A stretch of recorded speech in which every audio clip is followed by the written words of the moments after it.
Hey, welcome back, guys. All right, so Ophiuchus, let's go ahead and jump on in to your guys' mythology story.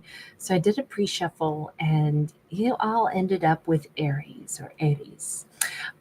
This is the Knight of Swords on this card, and the mythology around Aries, of course, is Aries or Mars, if you want to think of him in the Roman terms. Um, but he was the god of war, and he showed up, in mythology as this like incredible sense of like physical, dynamic energy and power, but it was oftentimes, associated with like that very like savage aspect as well. And what is interesting though is that in pretty much all of the mythology tales about him, things never go well for him. That, warring energy, he gets on the wrong side of history at the Battle of Troy. He winds up going on trial at Areopagus, the Mars Hill in Greece. There's a rock outcropping there at the Acropolis, called Areopagus, which is the basically the hill of Aries, or Mars Hill, and it's where he stood trial, because he slayed Poseidon's son. In his love affairs, they don't go very well either, and sometimes he's ridiculed by the other gods. So, although we think of him as like, oh wow, powerful, one of the Olympian gods, in truth, his warlike nature does not win him a good outcome pretty much ever. And so I think that that's a poignant side note that in Greek mythology, they have this figure who is warlike, and then the reality of it is war is never any good. And I like the fact that they showed that even in this, storytelling fashion. So with the Knight of Swords, that's impulsive, brash, oftentimes not well thought out actions that's quick to react instead of, think about things. And I think that that's another good side note on this, because it's already pointing out somebody may be quick to anger, or somebody, that Ophiuchus has dealt with maybe needs to get, like a better, I'll say, grip on emotions, perhaps. Hey, sweet. I know. We got the Seven of Pentacles here. Okay, seven is a divine number, and it says if this character could just sit with their own energy for a bit and maybe do some self-reflection, they might be able to see a situation and, puzzle it out and come to a conclusion from a state of growth. So if this person, and I don't think this is a Ophiuchus, but if somebody keeps reacting really quickly, it kind of says that they need to grow beyond that impulsivity. Experience of somatics. So they definitely need to slow things down, because we went from the Knight of Swords to the Seven of Pentacles to the Knight of Pentacles. They need to slow their roll. Whatever they've been up to, however they've been reacting, they're not going to get the results that they want. So this could be that Ophiuchus is like, okay, this person instantly wants what they want. Either this person wants to put the moves on Ophiuchus, because again, the Aries is, he's got various love affairs in Greek mythology, none of which work out that well, because there's literally affairs and stuff, and that doesn't go so well for him. Although interestingly, he's, oh gosh, he fathers quite a few children in mythology, but he doesn't really come out a winner. Again and again, he struggles in love and in, his warlike endeavors. And it just says, if somebody is trying to be brash and bold and, get what they want from Ophiuchus, I think Ophiuchus might actually let them sit there and not reply or not respond for maybe 7 days, 7 hours, whatever it is, and kind of like give this person the chance to become more self-aware. Like, maybe you should approach me differently. Or if they don't pick up the hint that Ophiuchus is putting out, we got the Five of Spirit. This Five of Wands, it does look like they might be confused at first and be analyzing, like, how come Ophiuchus didn't respond? I said I was coming over. I said we should do X, Y, and Z. I responded with a snarky text and I was pissed, or I responded with a passionate text and I want to come over. How come I don't get a response? They will start thinking about it. However, I think that to cool them off and give them time to think is what Ophiuchus is like. They need to like be put in the timeout chair. They need to think through it themselves and come to the conclusion, why would I not respond to that text? What do you think was wrong with that text? That's kind of how this is coming across.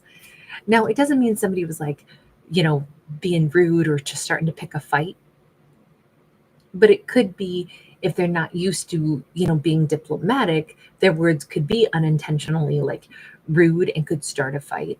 And Ophiuchus is like, ooh, this might just be their vernacular, but they're really going to need to do some self-reflection. So I'm going to not reply to that, because if they want to come back and talk to me, they need to figure out how to approach me right. And I'm not going to waste my words explaining to them and then engaging in a verbal battle. Yeah, Ophiuchus is like, I hope and pray that they go on a hermit's journey and they think about their behavior. I don't think Ophiuchus believes that it's their job to lay out, in paragraph by paragraph, hey, listen, that's not the way I want to be treated. Hey, listen, you really should think about how you talk to people. Hey, listen, don't act this way. I think Ophiuchus is like, I think giving them some space will let them puzzle that out. If they want to. Are they going to want to? Actually, we have the Sage of Support. This almost feels like a mentor and student dynamic, right? Because of the Sage of Support. It could be that they are a very young soul. And maybe Ophiuchus is like, I know. I think that's why the universe brought them into my life or something. Maybe to help them. Maybe that's why they're clinging to me like a little baby monkey. And this could be like a parent-child relationship, or this could be, as I said, like a teacher-student relationship, something where it's like, wow, they need to go back and think about their own behavior. And maybe I can help them get there. This is the Hierophant in any other deck. So it does look like Ophiuchus needs to like govern them or like set a little bit of a tone for them where it's like, hey, so we don't treat people like that. We don't send those kinds of imperious messages, and we don't say things that are rude and hurtful, because that will start a fight. So nobody's going to want to play with you if you act a fool. Just know that. It does feel like this is Ophiuchus's opportunity to let somebody grow if they want to. And if they're going, are they going to actually reach out to Ophiuchus again? Because that's the bigger question here. Two of Swords, Two of Pentacles. They're waffling between, well, I'm definitely not going to reach out again. Or maybe they didn't get my message. Maybe I should reach out again. The thing is, we saw that Five of Wands for them. We saw, by the way, they could be Leo, Sag, or Aries, but we saw them with that Five of Wands thinking about things. And we saw that Virgo energy of the Hermit. But I'm wondering now if it's more like Ophiuchus is in the Hermit's energy going, was that the best way to handle this person? And then, consulting with their own higher self with the Hierophant and saying, yeah, I kind of think that if they don't want to learn a lesson, they're not going to. This looks like they're bent out of shape. Like their feelings are going to be really hurt that Ophiuchus won't respond to them, won't play ball. But I think it's because of the way they approached Ophiuchus with this intention, like, I'm going to get what I want from you. Here's how it's going to be. This is what you're going to do. And it could have felt controlling, or it could feel like they have a way about them that's just too much. It steps across a line. And maybe it's because they're just too impulsive. Doesn't mean that they're bad or mean, but it does mean that they gotta like think about stuff. There's always a better way. to solve conflict. So it's funny though, because they're kind of thin skinned when you get right down to it. They want to behave in a certain way and get the reaction that they want. And if they don't, we see them kind of pissy about it and kind of confused about it and then kind of real sad about it. I didn't get what I wanted. Are you sad because you really wanted to engage with Ophiuchus? Are you sad because you didn't get what you wanted? Eight of Pentacles. Well, I'm still working on that part. I don't know. I haven't finished painting the full picture. We got this rhinoceros here. And although the rhinos, are obviously, potentially very formidable creatures, I did not know this until I read up on rhinos, but they, unfortunately, they are creatures of great habit. And so they'll return to the same region to eat all the time. And that made them very easy for poachers to poach. And you'd think, this kind of ferocious prehistoric looking beast with a big old horn would, be able to defend itself. But, again, they have like such a tendency to do the same thing again and again that it's easy to poach them. And very sad for the rhinos. But they also have lips that are so sensitive that they can feel the difference between different leaves and different plants that they're eating. And I just think that's another side note that's really interesting here. Because I was just saying they seem thin-skinned. Well, a rhino doesn't have thin skin, but that sensitivity of their lips. I could see how this person is kind of like, they seem formidable and all that, but then we also have them maybe perpetually making the same mistakes and not understanding how come it doesn't work out better for me. And although they're trying to figure it out, they never get the full picture, the full painting. They're bummed. They're bummed, but they're starting to learn. I think Ophiuchus is a good person for them to have encountered. So let me ask this. Is there more storyline for Ophiuchus and this character? Four of Wands. This is nuts, but it is possible that somehow, some way, someday, Ophiuchus and this person, maybe they were married in a past life, or maybe they could be married still in this life. Because this is them. You see four little footsie tootsies and sockies in their little tent, laying there, watching, like they're camping and they're watching some huge, fireworks show going on out at the lake or something. But this Four of Wands is a card of marriage, oftentimes.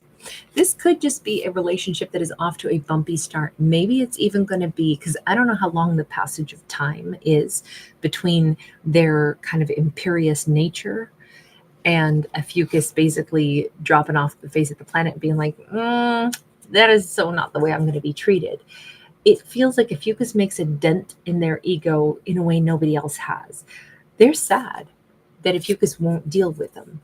They're a little pissy, then they're a little sad, and then they start to piece it together.